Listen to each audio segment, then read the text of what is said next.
What's up, guys? Mickle here, and the entire cryptocurrency market is taking a massive shot right now, but XRP has been relatively unaffected. In this video, I want to talk about what's going on in the market right now. Why do we see some cryptocurrencies falling off a cliff, but XRP has remained pretty much untouched? I have a very important perspective to give you in regards to this, but towards the end of the video, I actually want to transition into showing you guys an extremely interesting interview with Craig DeWitt, a former member of Ripple, where he talks about why this current Ripple SEC case might be the best thing that ever happened to XRP.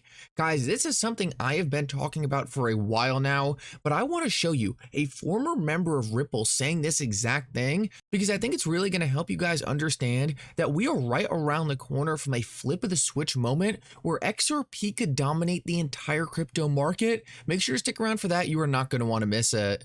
Like always, your support means so much to this channel. Make sure to take a quick second to like this video and subscribe to my channel. It's really going to help me out so much. Also, if you ever need a good place to buy some XRP or the Flare token, make sure to check out my favorite exchange, Uphold, down in the description of this video. With that said though, let's jump right into it, and I hope you guys enjoy the content. So guys, I want to start this video off and just show you an excellent video recently made by Crypto Law. It's John Deaton's law firm, breaking down why the Hinman emails coming out next week on June 13th is going to be so significant to the market. Now, I thought this video was absolutely excellent. Now, I am crossing my fingers YouTube lets me play this video. There's a little bit of background music, and sometimes that causes the video to get copyright striked, and then I have to take it down. So if for some reason I'm saying this right now and then you notice that the video doesn't play, just know you can go to my Twitter and watch it. It should be on there, but hopefully it looks like YouTube's gonna let me upload it. So check this out. I thought this video was absolutely awesome. In 2018, William Hinman was Director of Corporation Finance at the SEC. He gave a speech explaining why the token Ether is not a security. Putting aside the fundraising that accompanied the creation of Ether, based on my understanding of the present state of Ether, the Ethereum network, its decentralized structure, we believe current offers and sales of Ether are not securities transactions. Hinman's speech moved the markets, seen widely as guidance from a high-ranking SEC official on what makes a token a security or not. Then, in December 2020, the SEC sued Ripple, claiming that XRP is a security, with arguments that contradicted Hinman's speech. Hundreds of thousands of XRP holders who never heard of the company lost $15 billion in value and had their holdings locked on exchanges. They demanded to know, why did an SEC official give that speech only to then sue Ripple and harm the people they are supposed to protect? For 2 years, the SEC has been hiding dozens of internal emails on the drafting of the Hinman speech that could answer those questions. What is in those emails? We know that while he was at the SEC, Hinman collected $15 million from his old law firm, Simpson Thacher. That firm was a member of the Enterprise Ethereum Alliance, whose sole purpose was to promote Ether. We know that market participants repeatedly asked for guidance about whether XRP was a security and got no answer. What is in those emails? Why did Hinman give that speech? Was he warned about moving the markets? What is in those emails? Was the speech approved by the ethics office? What role did third-party promoters of Ether have in drafting it? Did SEC staff say what Gary Gensler refuses to admit, that the rules on crypto are not clear? What is in those emails? After 2 years of fighting, Judge Torres has forced the SEC to unseal the Hinman emails. What has the SEC been hiding? What is in those emails? We'll finally find out on June 13th.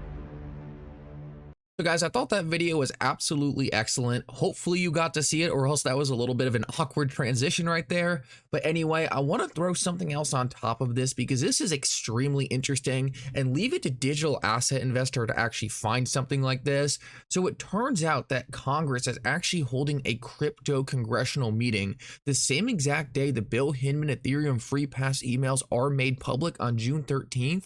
But not only that coincidence, we actually have one of Bill Hinman's former special advisors who worked with him at the SEC during 2018 when he gave the speech. And guys, this is one of those things that I have such a hard time thinking is a coincidence. Not only do we have the emails happening on the same day Congress is having a cryptocurrency hearing, but we also have someone who is working with Bill Hinman testifying at that hearing. Guys, this should be extremely interesting. I am crossing my fingers that we get the emails released before this hearing and we can have these different people in Congress directly asking questions about what the SEC was saying. Because guys, let me tell you this right now. If these emails are as bad as many people expect them to be, this is going to be a devastating hit to the SEC's reputation. And this isn't going to be some niche thing that only certain people in the XRP community are going to know about. We are going to have Congress directly talking about the conflicts of interest at the SEC, and that is absolutely awesome. So now I want to transition into talking about what's going on in the market right now. We saw a pretty big sell-off in cryptocurrencies, but funny enough, XRP was relatively unaffected. Now, one thing that I know is happening right now is there is a lot of money fleeing exchanges. Now, for people like me and you, people who are super bullish on cryptocurrencies, if we flee exchanges, we just take our crypto and send it to cold storage. But a lot of people who are not that sophisticated in crypto, if they're going to flee an exchange, they're just going to sell their crypto into fiat. So I think a lot of what we're seeing right now is we're seeing people panic. We're seeing people who are scared of the SEC want to escape some of these exchanges. So what they're doing is just selling their crypto onto the market. Now, what is super interesting is Binance is actually reporting that they have only seen $400 million in withdrawals, and that is actually pretty small considering they actually had a multi-billion day of withdrawals last December during the FTX saga where they saw $7 billion in net outflows in a single day. So it looks like that is pretty much on par with what we're talking about right here. We're seeing some pretty big selling on some of these centralized exchanges where people are just dumping the crypto they have, but it's nothing catastrophic like what we saw with FTX. So that seems to check out pretty well. Now, another point we need to talk about here that I think is super important is the entire cryptocurrency market is about to go through what Ripple has been going through for the last 2.5 years. When I was looking at CoinMarketCap earlier today, I noticed that the coins that were down the most were the coins that the SEC looks like they're going after next. Coins like Cardano down 32%, coins like Solana down 30%. These two coins were directly mentioned in the SEC's case. Coins like Polygon down 37%. What is happening here is there are a lot of institutional funds who need to be as risk averse as possible. So what they are doing is they are making the ultra conservative decision to sell out of these positions, and that's why these coins are taking the brunt of the hit. Now, on top of this, pretty much every single coin is going to be affected because that's just how market works. When unsophisticated investors see their favorite investment tank, a lot of times they just start selling all their investments, especially with fear around exchanges. Now, the reason I thought this was so interesting is because it's really starting to look like XRP is 2 to 3 years ahead of the rest of the market. We have already went through all this. XRP already had its delisting fears. XRP is already through the bulk of its fight with the SEC, and XRP is on the back half of its road to clarity. XRP almost has its clarity, while the rest of these tokens are just starting out. Now, I thought this was fascinating in itself, but as I was analyzing this and kind of coming to this conclusion, I noticed that we actually had a former member of Ripple talking about this exact thing. And guys, listen up closely what Craig DeWitt has to say here. I thought it was absolutely fascinating, and this should be proof that when I come onto this channel and I talk about how this case could end up being the best thing for XRP, that is not just hopium. That is a very realistic outcome of this case. Guys, listen up to this. I think you're really going to enjoy it. But we'll talk, hot and honey hot takes you got. Gotcha. Doesn't have to be crypto. It can be anything in life. But give me a couple good sound bites. Go, crypto is life, man. You get the those are the same thing for me. Here's my hot take. Hit me. SEC gets their ass kicked in the Ripple case. Absolutely get their ass kicked in the Ripple case. But the ruling comes out in such a way that XRP is alone cleared as a non-security in the United States.